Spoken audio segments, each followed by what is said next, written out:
watashi wa nanu ni gosum. I am Chris. This is Chris in English. And today I am wearing my Tasmanian devil tie. A tie with a Tasmanian devil, Leanie. Just for you. How are you doing? I hope you're well. I'm doing well. I had a good weekend. Not a great weekend, but a good one. I got to see my sons, and that's always a good thing. I got to go downtown just for a quick second to take a look at the Comic-Con shrine. I ate some delicious Chinese food, one of my favorite foods to eat. Actually, food is my favorite food. Leanie, I'm so glad to hear that you are good. I am very glad. How was your weekend? What did you do? Did you do anything fun or exciting? Did you have an adventure? Or did you stay in your room with your mask because of stupid coronavirus, like me? I got skin douche in the house. I'm glad to see you today. Happy Monday. You know, you can't get to Friday without going through Monday first. So, happy Monday. We made it this far. We'll get to the end. Hey, we've got a plan today. We've got stuff that we're going to do today. I hope you enjoy the stuff that we're going to do today. We're going to, of course, talk about our word of the day. Me, Chris Wiley, am going to teach you a word that you can use in the English-speaking world. I'll give you a quick coronavirus update, things that are happening with the virus here in San Diego, United States, North America. I got a little bit of North America to talk about with coronavirus today. What else are we going to do today? Oh my goodness, we got a birthday today. We've got news about lotteries. We got lottery news in the news today. People winning lotteries, and that's good. Congratulations to them. I've never, I have won the lottery. I've won a scratch off or two. You know, $5, $10, $20 here or there. I don't often play the lottery. But maybe I should if I can win $22 million. Yeah, and we're going to have a little bit of grammar today. Last week we were talking about simple past. Today we're just going to talk a little bit about the difference between simple past and present perfect. That is probably the question I get asked by students the most. What is the difference between simple past and present perfect? When can I use one? When can I use the other? When can I not use one of them? So we'll talk a little bit about that today, my Nemo friend, swimming in the sea. Good to see you. Huh? You remember? You remember the lucky fin? I'm glad to see all of you out there today. Let's get to it. Let's start with the coronavirus update for San Diego. Things are okay. Things are okay. We're still at about 530 deaths in San Diego compared to 8,400 deaths in all of California and 150,000 deaths in the United States. It's hard to tell right now, for me at least, what direction we're going. It looks like people have finally gotten the idea that we need to wear masks, that we need to maintain distance, that we need to do all of the things that we have to do. However, not everybody is getting the news. Not everybody is getting the message. Hey, I am glad, my Nemo. You know, I give you that joke. That is your joke. You can use that joke whenever you want. I got Silvush. Hello, my Silvush. Good to see you. Welcome to the show. We're talking about coronavirus in San Diego. We have about 530 deaths in San Diego County, which is bad. We want there to be 0 deaths, but compared to other places in California, places like Los Angeles, places like San Francisco, San Diego's doing okay. Hey, Silvush, I'm not taking video guests right now, but I'm happy to see you. How are you doing? Did you have a good weekend? I know I did. I drank a lot of coffee from my Star Wars mug this weekend. I did get to go down and see the shrine, the Comic-Con shrine with my sons. That was fun. We are in Algarve, Algarve. Is that somewhere here? I'm not sure I know. Algarve. Is it somewhere on this then? Which part? This is my new toy. New toy today. We have a new globe. Hey! I hit Saudi Arabia. Not bad. I have students there. The coronavirus update. A woman in San Diego took her dog to a dog park and found a man who was not wearing a mask. He should have been wearing a mask, although the law is a little bit iffy about being outside. Oh, you're in Portugal! Oh, awesome! They have very good seafood in Portugal. Eat the clams. Eat the clams. Eat a clam for me. And then send me the recipe. Anyway, this woman took her dog to the dog park. She saw a man who was not wearing a mask, and she got mad at this man. And so she sprayed him with pepper spray. This is what I like to call the crazy season. We've all been cooped up in our houses because of the stupid coronavirus. And when we're cooped up, we go a little crazy. We go a little stir crazy. This woman, I think, went a little bit stir crazy. She assaulted someone because they weren't wearing a mask. I wear my mask every time I leave my house. I do. Yeah, if I leave my property, I got my mask in my pocket. Sometimes it's my Star Wars mask. But I'm not going to yell at anyone who's not wearing a mask. I'm not going to confront anyone who's not wearing a mask. And I'm certainly not going to physically assault someone who's not wearing a mask. We're all going crazy, guys. But remember, we're all human beings and we are all in this together. Tomodachi! I'm glad to see you. And guess what, my Tomodachi? You are in time for the word of the day. I got one more coronavirus story before we go to the word of the day. Just one more little coronavirus story. In Quebec, in Canada, a woman won $4 million in the Canadian lottery. Congratulations to her. I'm happy for her. And she got one of those big, giant checks. You know, when you win the lottery, they give you the giant check. You have to carry it with two hands. Well, instead of a person giving her this check, a robot gave her the check. They gave the check to a robot, and the robot gave the check to the human so that they would not catch coronavirus from the check. Yet another good reason for robots. Hey, we got a question from Nemo. Do people get a salary from the government when they can't work due to corona? Good question. In the United States, every time I get paid, a little bit of my money that I've earned is taken out of my check and put into something called the FICA, F-I-C-A. I forget exactly what it stands for. But one of the things that money goes to is unemployment insurance. It's insurance so that if I'm ever out of work, I can ask the state of California to send me some money until I find a new job. Many people in California who have completely lost their jobs are now getting unemployment insurance. People like me who are working well under 50% of their usual time are also receiving unemployment insurance from their state.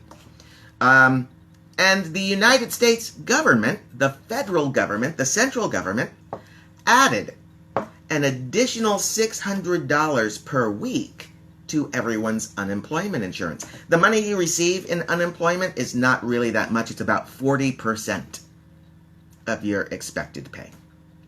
So the government did what they called a top-off. They added money to that insurance to make sure everyone had enough money to continue to live.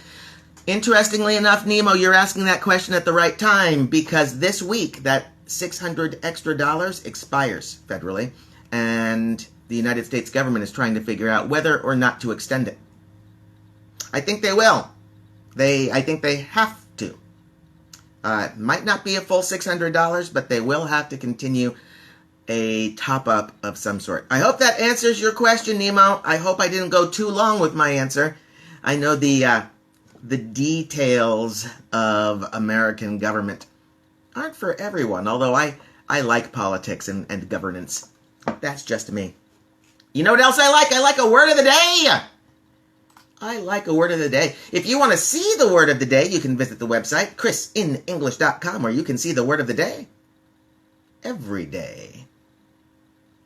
I believe, and I don't know all of those, but the question Nemo was asking is, how long can someone stay on unemployment? This is the first time I've ever had to accept unemployment insurance, so I don't really know all of the rules. I believe it's 26 weeks. Everybody gets 26 weeks of unemployment insurance based on how much money you've put into the system through your employment. That tells you how much money you get out of your unemployment. 26 weeks. But you can, if you run out of 26 weeks, if you run out of that time and you still haven't found a job, you can apply for 13 more weeks. And they'll give you another 13 weeks, but you have to really show them that you're looking for work, that you're not just staying home playing PlayStation all day. Which you shouldn't be doing anyway. So 3/4 of a year is the short answer for you, Nemo. Here it is, my friends. It's our word of the day. Our word of the day today is, well, after that, Nemo's asking what happens after that. After that, there are other government programs that you can apply to. 39 weeks. I guess the theory, Nemo, is someone who is sincerely looking for work can find work in less than 39 weeks, or you're supposed to be able to find work in less than 39 weeks. I think there is one little exception here, so let me share this with you, although I'm not perfectly certain. I think if instead of looking for work, you go to school, whether it's university or a certificate program, I think you're allowed to stay on unemployment insurance a little longer. I think if you are actively in school full time, not just taking one class a day and then playing PlayStation. But there really are services in the United States to help people who are unemployed. Outside of our family, outside of our friends, each state has services that they can give to people who are in need of money. California is very generous. California gives more money than most states. So yeah, I hope that answers your question, Mr. Nemo. But here it is, the part everybody's been waiting for. It's our word of the day. And our word of the day today, it is a verb, and it is upbraid. To upbraid. U-P-B-R-A-I-D. Upbraid means to criticize someone. To complain about something. To criticize and complain. To upbraid. Here's an example for you straight from my life as a teacher. The teacher upbraided the student for forgetting their homework. Upbraid. Criticize. To correct bad behavior. Upbraid. Here's one more. It isn't good to upbraid children. It isn't good to upbraid children when they're trying to learn something new. If they're trying to learn something new and you criticize them, they'll stop trying. So don't upbraid children. Encourage them. Help them. Teach your children well. I won't do the rest, don't worry. That's our word of the day. Our word of the day is the verb upbraid. Does anybody out there have a sentence for me using our word of the day? Here's a question from Nemo. Can each state decide how they want to manage the system? As a matter of fact, each state must decide how to manage the system. The federal government, the central government in the United States, actually affects most people's lives on a day-to-day level very, very little. I can go whole months without the federal government bringing any real concerns into my real, actual living life. Most of those types of things are decided by the state and by cities. One of the purposes of the United States form of government is to have most authority closer to the people under it. So states have more authority than the federal government over most people. A city's laws are more important to most people than federal laws. I often tell my students that when you are in the United States, you are subject to more federal laws than I am as a U.S. citizen. I hope that answers that question. The short answer is yes, the states decide how to administer their unemployment systems. So I guess you could say we have 50 different unemployment systems here in the United States. Upbraid. That's our word of the day, to criticize or complain. Anybody out there have a sentence using our word of the day to upbraid? Hello, Chanamiko2. I am glad to see you. I hope you're doing well today. I hope you had a good weekend. Our word of the day is upbraid. It is a verb, and it means to criticize. To criticize. What else is going on today? Did you know, I told you we had a birthday today, but it's not a birthday for a person. It's not a birthday for a country. It's a birthday for a thing. Hey, everybody, please join me in wishing happy birthday to Bugs Bunny. What's up, Doc? Yeah, 1940, a cartoon came out called A Wild Hare, and that's traditionally considered the first Bugs Bunny cartoon. Before that, starting in, I want to say 1932, Looney Tunes cartoons were creating cartoons with a rabbit. But that rabbit was not yet Bugs Bunny. A Wild Hare in 1940 was the first one where we consider it to be the actual character we recognize today, even though he looked and sounded very different. He was going after Elmer Fudd, his nemesis, his arch rival, his main villain. Yeah. So happy birthday, Bugs Bunny. 80 years old today, and he doesn't look a hair over 20. Hair. For all of my students out there, you don't know, that's a joke, but another word for rabbit is hare. But of course, the word for hair is also hair. But you know that. I want to take a moment and recognize a very important American after I cough. Nope, don't worry, it's not the virus. It's not coronavirus. In my face-to-face class, if you've ever been in my face-to-face class, you know sometimes we show movies in class. One of the movies that I like to show, especially around Martin Luther King Day, is a movie called Selma, which is about Martin Luther King. It's about one small part of his life as he was planning a protest in the city of Selma, Alabama. In the movie, there's a character named John Lewis who is helping protesters cross a bridge. They were leading a march, a protest, and they crossed a bridge that was called the Edmund Pettus Bridge.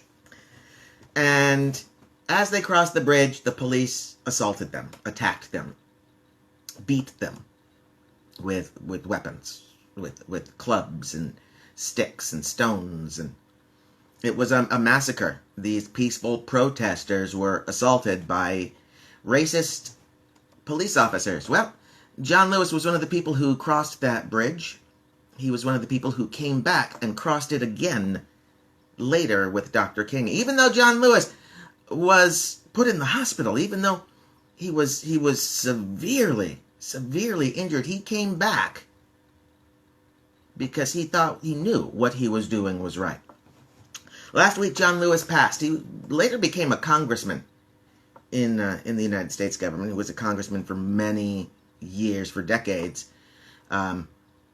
He passed last week, and people celebrating his life took his body in his casket, and they walked across the Edmund Pettus Bridge with his body one more time, in celebration of the good work that he did for his country and for his people and for our world. So I just want to take a quick moment and say thank you to Congressman John Lewis for a life well lived and service well rendered, sir.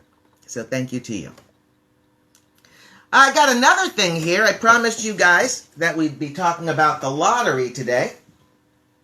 It's the coffee. When you have coffee, it's like winning your own lottery. We talked about the woman who won the lottery in Quebec, and she got her big, giant check from a robot. I think that's kind of cool. But there was another man who won the lottery last week. His name was Thomas Cook. He's from Wisconsin. He won the Wisconsin Powerball. Powerball is a type of lottery. You spend $1 or $2, you get a ticket with numbers. Later on in the week, a computer pulls the numbers, and if they match your numbers, you win. Oh my goodness. Mr. Cook won $22 million. Congratulations, Mr. Cook. However, in 1992, years before he won the lottery, Mr. Cook had a friend named Joseph Feenley, and he promised Mr. Feenley back in 1992, he said, Joseph, if I ever win the lottery, I'm going to give you half. Yeah, that's what Mr. Cook said. If you ever win the lottery, if I ever win the lottery, Joseph, I'm going to share with you. I'm going to give you half. Well, guess what? Mr. Cook, Mr. Thomas Cook, won $22 million in the lottery last week. And guess what? Mr. Thomas Cook called his friend Joseph, and he shared his winnings. He shared $22 million. He gave his friend $11 million, more or less.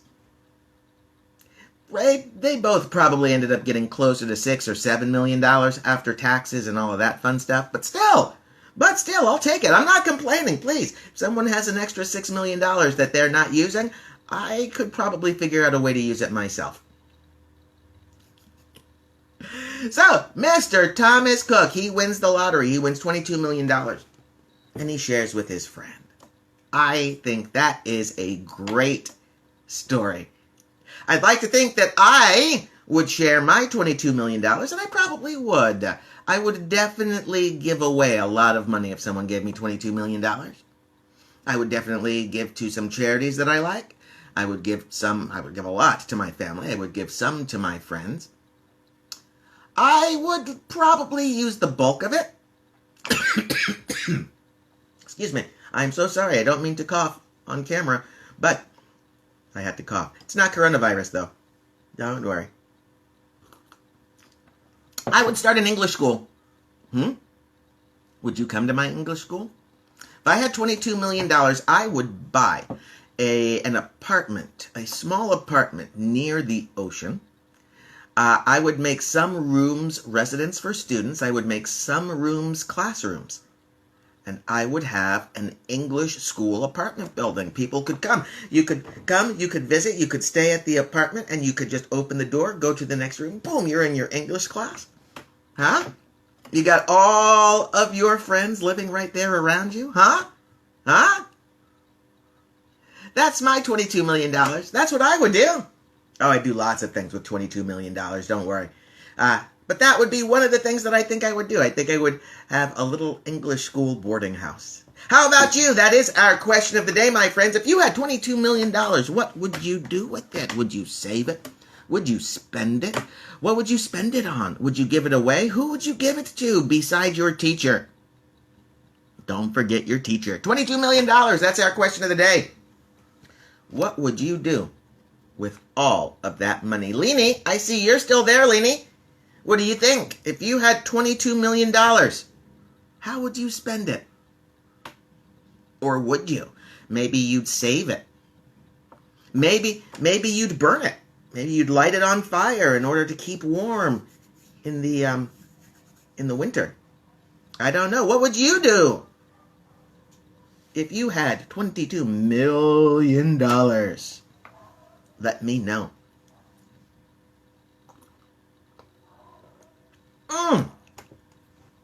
That's a good cup of coffee. Anybody? Now it's all up to you guys. I've shared everything I want to share. Oh! Except a little grammar. But I'll tell you what. You guys have been good students. I'll give it to you fast. I'll give it to you easy. Oh, wait. We got Leanie's answer. Leanie, if Leanie had $22 million, she would buy a big house in L.A. Okay, very good. There would be some very nice houses you could buy for $22 million in L.A.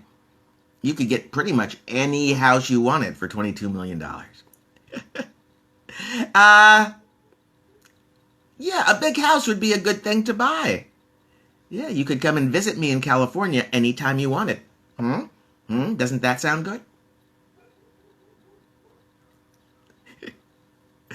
All right.